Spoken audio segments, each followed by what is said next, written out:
Yes. Microphone check. 1 2 1 2.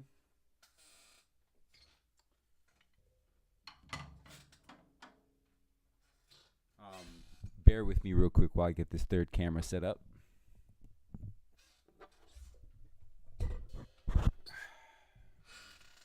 Yes.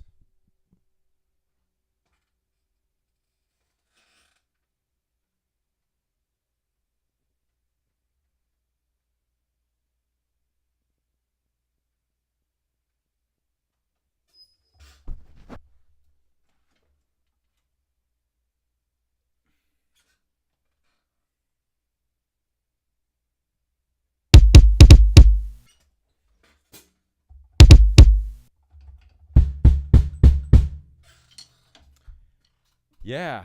So, how is everybody doing? Sending peace, love, blessings, healing energy into the world. It's been quite a week.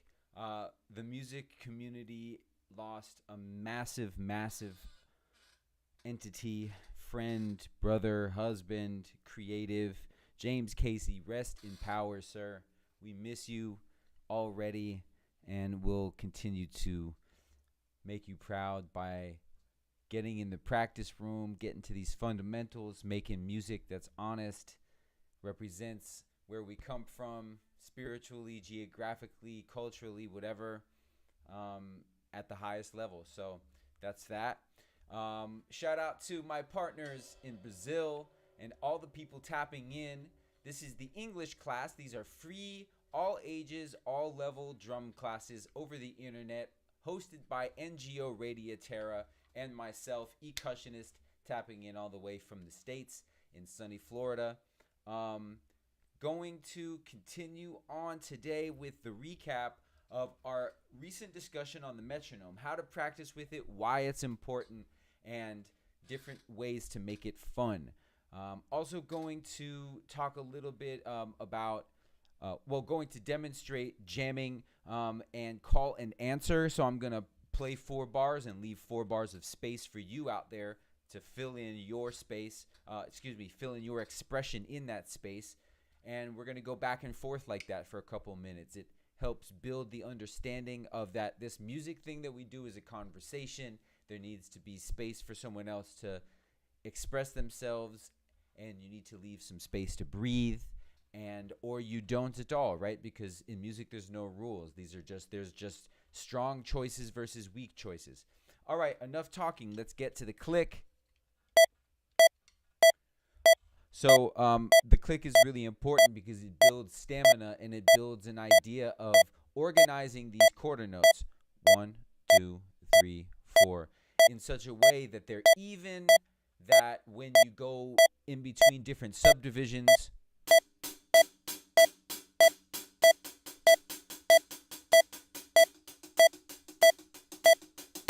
that you don't speed up or slow down. We are not machines, so some of us may have stronger time feels internally than others. But either way, if you were born with it or if you need to get it together a little bit more, it never hurts to check yourself against the metronome. So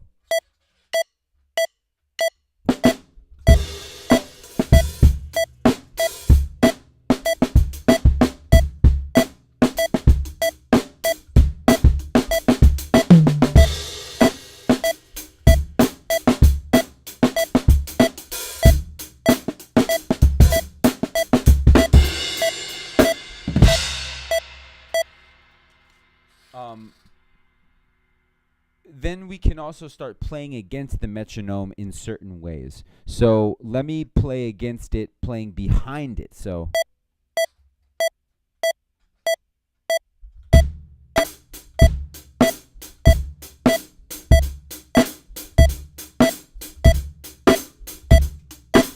my right hand is deliberately playing eighth notes behind my foundational pattern of foot and left hand. So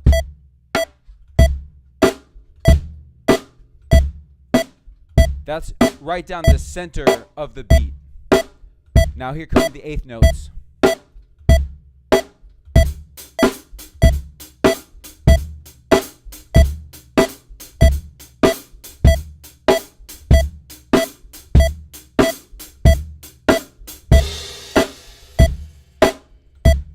All right, now I'm going to put the quarter notes in the center.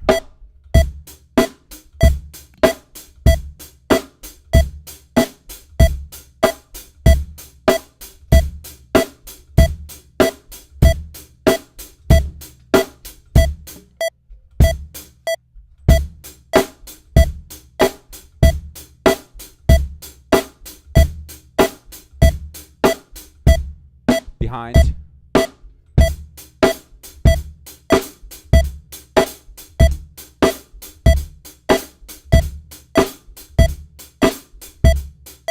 Center.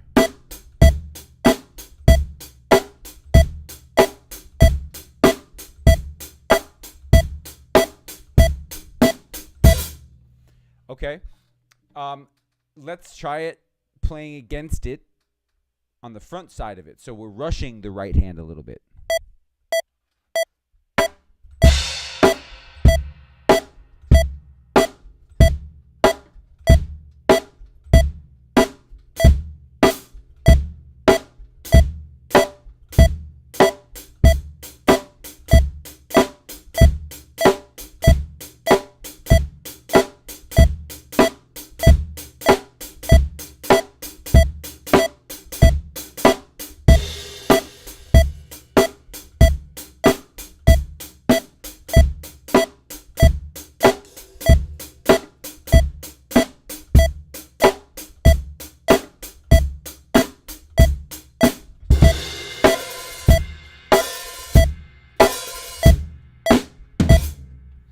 All right, so that's, I got to work on that example because that's a little bit more difficult feel-wise for me than playing it behind the beat.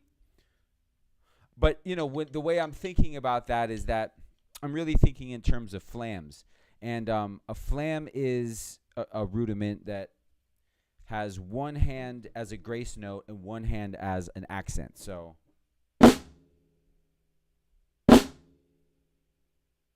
with the other hand.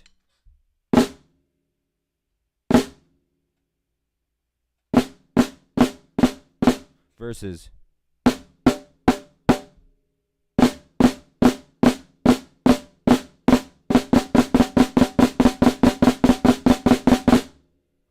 Okay, so depending on what hand is leading, you can create the either before the beat or the after beat effect. I'm going to take a quick second to reference the great and late Jay Dilla from Detroit, Michigan. Madlib as well. Amp Fiddler. Great pioneers of, I got to mention Wajid. Georgia Muldrow. Georgia Ann Muldrow, excuse me. And, these are folks who made the music feel different. They, starting with Jay Dilla, and then Madlib, and they made an album called Champion Sound, which you should absolutely check out. Jay Dilla's seminal album, Welcome to Detroit, showcases this style.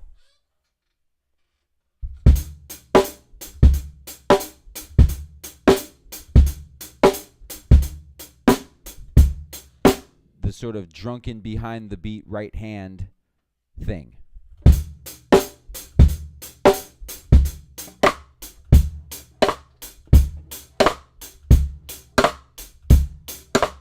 As opposed to this.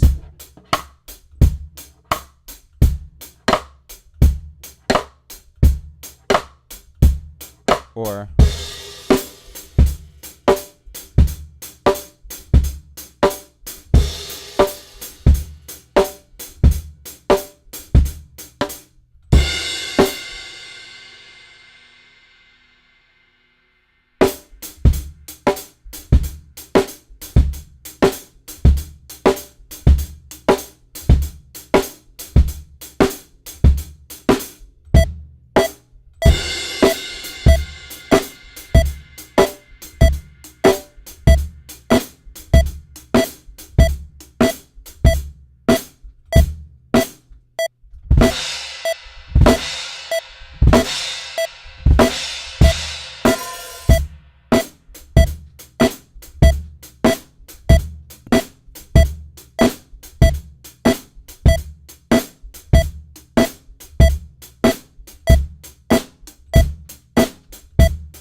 Um, and I think that if we do this with a bunch of different tempos, then we start to expand our perspective of how big the beat really is.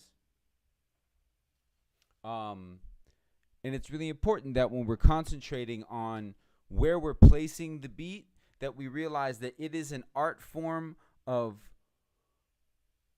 microscopic distances. I'll say that again. The study and practice of time is the art form of microscopic differences. That means that the space that I'm talking about is so small. It is really small. It's not just the space of the quarter note, it's where on that quarter note do you want to place your beat? And thus, where do you consistently want to place your beat? So it's really important to practice with a click, or a metronome as they call it, so that you can get a sense of where your time feel is. If this equals one quarter note, this entire span of distance, this from here to here is a quarter note. Then right here is the center of the quarter note. Okay, let's say music is moving this way. This is the starting point. Music is moving this way. This means that hitting here is kind of right at the beginning of the quarter note. Maybe it's a little early. It's still on the beat, but it's early on the beat. Here's the center of the beat. Here's the end of the beat. If you place your quarter note here, right? This is the end of the beat. So you're placing a little later. That means it's going to have a little bit more of a hump to it. It's going to be a little bit behind the beat. And just so you know, I don't just think of music as a linear line, as a straight line. I can, and sometimes I do, I guess. But I think of music as a circle. I think of music as a loop. I think of music as a series of concentric loops. Sometimes I think of music as a series of concentric undulating loops. That means loops that are moving in circles like this while moving forward. So, okay. Let's get back to some different tempos here, and I'm just going to show you some different ways that I play with it. This metronome.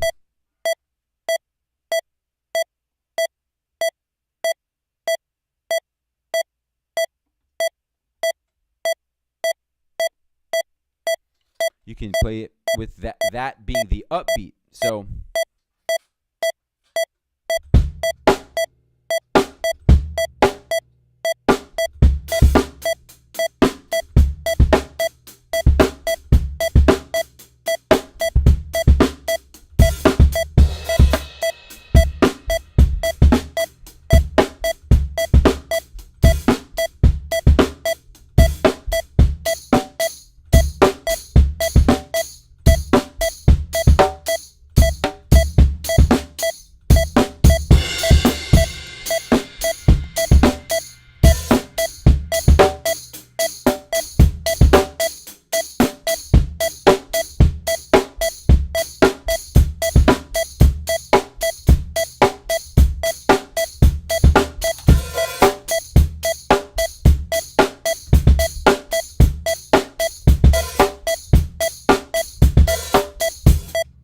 okay, so I probably wasn't as consistent as I could have been there, but also notice I switched my sticking around, which is also a brain exercise.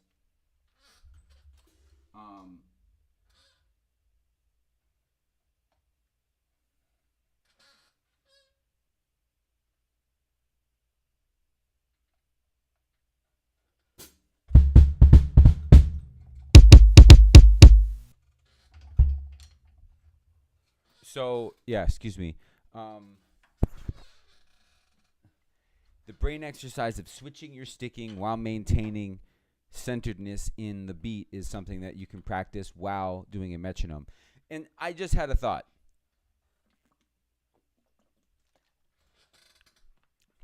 When you go back through these lessons, one will see my growth as not only a instructor or as an educator, but also as a student. As I impart some of these things that I've learned along the way in my more than 20 years of professionalism in music industry and on the drums at that, I realize that I am ever more a student.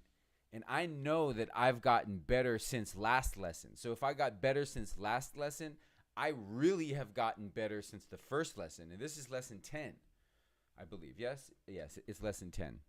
So that's food for thought, that you should be growing, right? Even if you're growing at a slow pace, you should be growing. You should never not be growing. I'm a man of few absolutes, but that is one of them.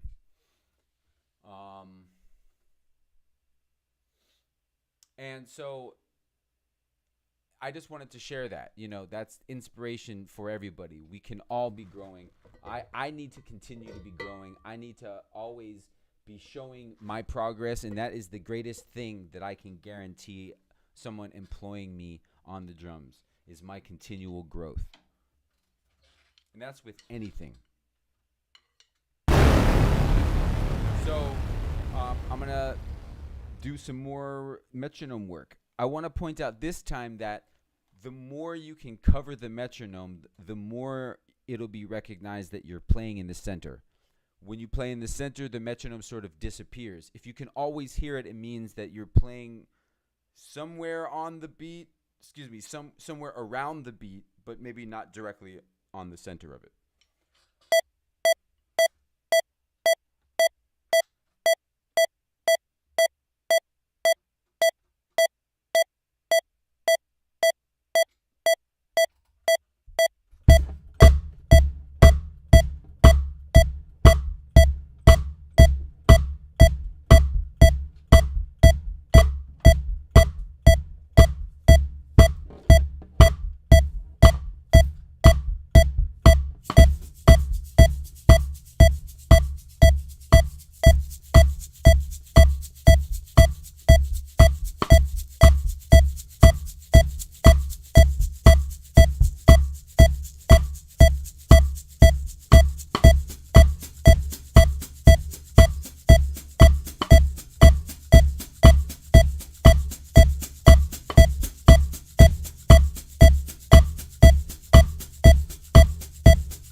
a little like a slow UK two-step house groove. I like it because it swings and it's kind of funky, and I just wanted to get into the groove for a while and let us hear for ourselves when I'm really playing in the center of the beat and when I'm veering off a little bit. You know, when you can hear the metronome a little more defined, it means that I'm not necessarily like smack dab in the middle, and I'm always going for I push myself for a 100% rate, but getting in there at 89, 90, 91, 92, 92.5 is something that I do consistently, and that's what keeps me working.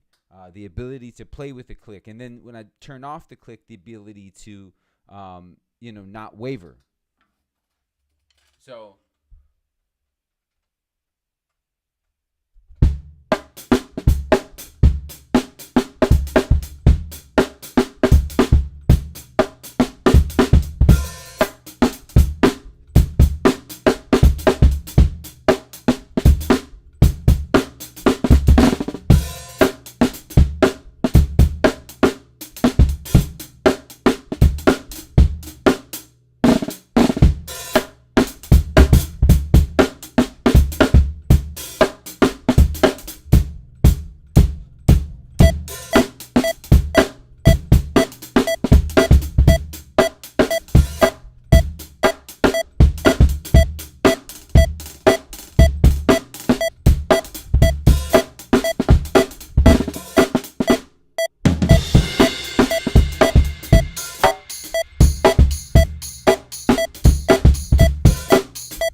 excuse me.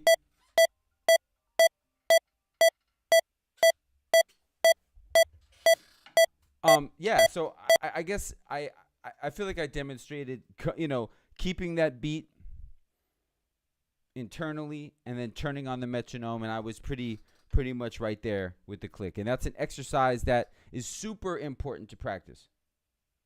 It's really, sorry, I was getting a call. I just wanted to make sure it wasn't coming in again. Yeah, it's super important to practice with the metronome in all these different ways. Play with it as an upbeat. Play with it as a downbeat. Play with it at different tempos.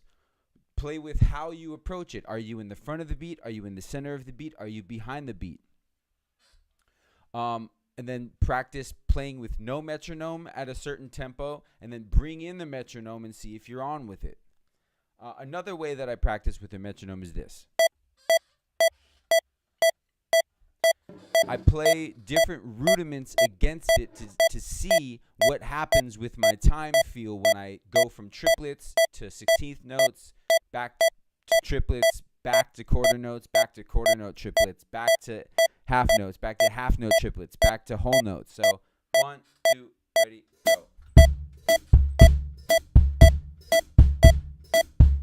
2, 3, 4. 1, 2, 3, 4. 1, 2. Whole notes. Half notes.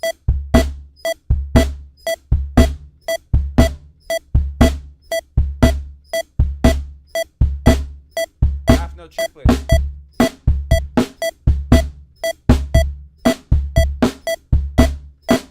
Quarter notes.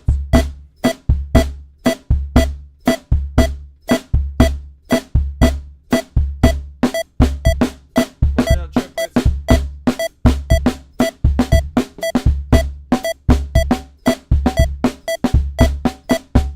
Eighth notes. Eighth note triplets.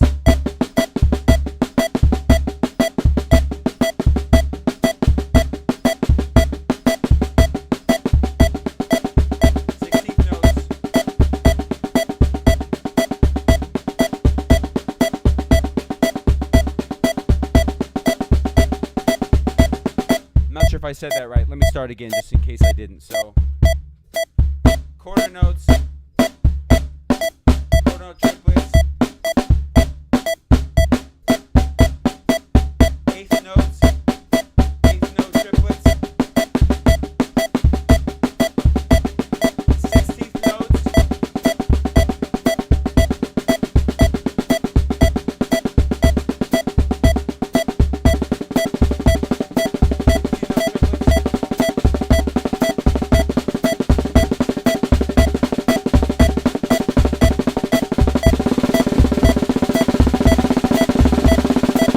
double stroke roll at the end.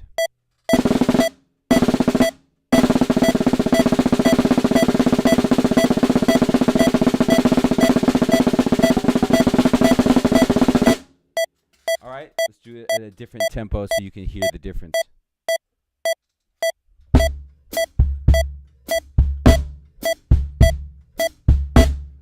And I'm sorry, just for time purposes, I'm like kind of rushing through. Let me emphasize that when you start a new tempo, don't do what I did. Don't just jump in immediately. Listen to it. Really internalize it inside of your body by singing parts to yourself. Think about the grooves. Imagine yourself playing it. Think about what it would feel like to play in the center of that beat without playing yet.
Next tempo.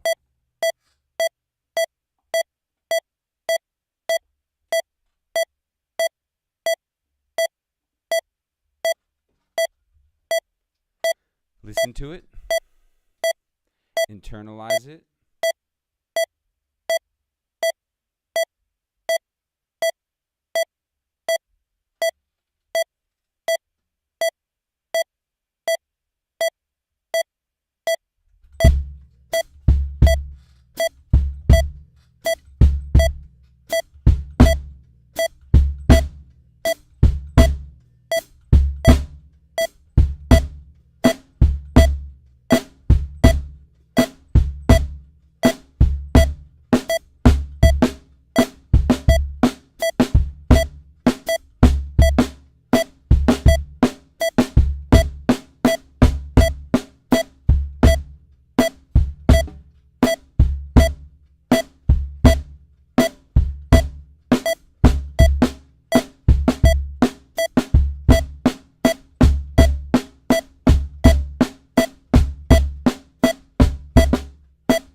sometimes it's harder at the slower tempo to compute all the different subdivisions. So that's something to work on, right? Let's go even slower.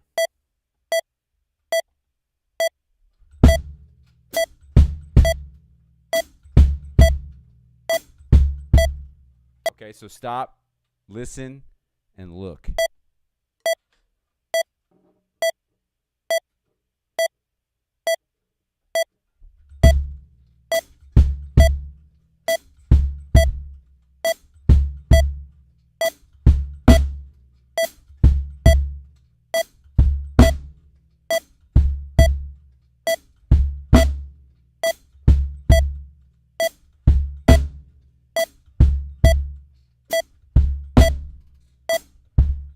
Half notes.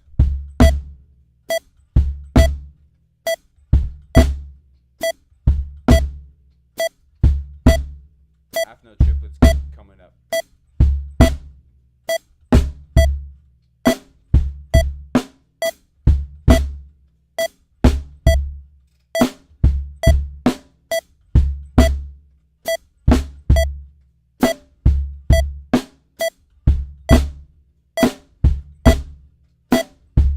Quarter notes.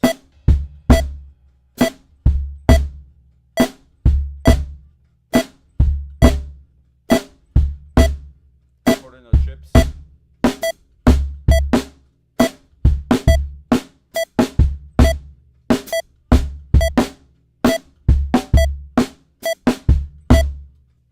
Right?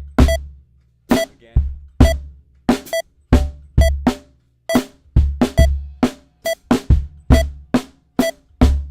Eighth notes. Notes.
Whew.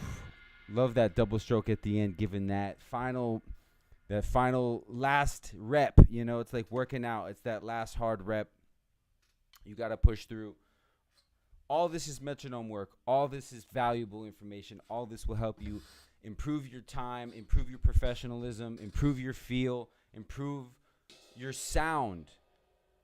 The whole thing about playing in the center of the beat versus at least in front of the beat is a sound thing, because really, really good players like to place it either right smack dab in the center or back in the beat. And it also does depend on the genre of music that you're playing. Some things do sort of need to push.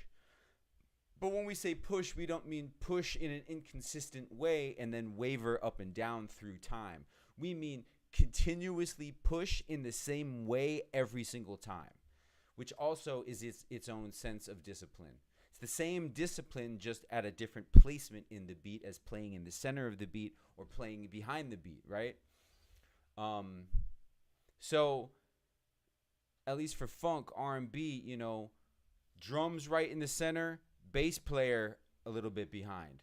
If we're talking about different field placement in the drum set itself, kick drum in the center, hi-hat behind, snare drum in the center, fills consistently back a little bit so that it doesn't rush when you come back to one. Yeah, I think this is good. Let's do a little bit of call and answer before we close it out today.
All right, I think this is about time. This is my cue. I'm going to head out of here. Thanks so much. I'll see you next week. Lesson 11. Today we focused on metronome techniques, how to play against it, how to play with it, how to play in the front, the back, in the center, different rudiments to play along with it, subdivisions that is, making your sound fatter while playing in the center. And I think doing some call and answer is really healthy every week. It lets me know what space does to my ideas. When I give those 4 bars to let you play at home, I think about listening to an imaginary person, because I'm not hearing you, right? I'm just listening to the time, allowing that space to inform what's coming next. And then I jump in and I have a creative moment and I think about how my ideas are sitting against the metronome. And it's a wonderful exchange. I can't wait to have some people online with me next time, and we exchange that in an actual way. So let's stay tapped in. Thanks for being here with me. I'll see you next week.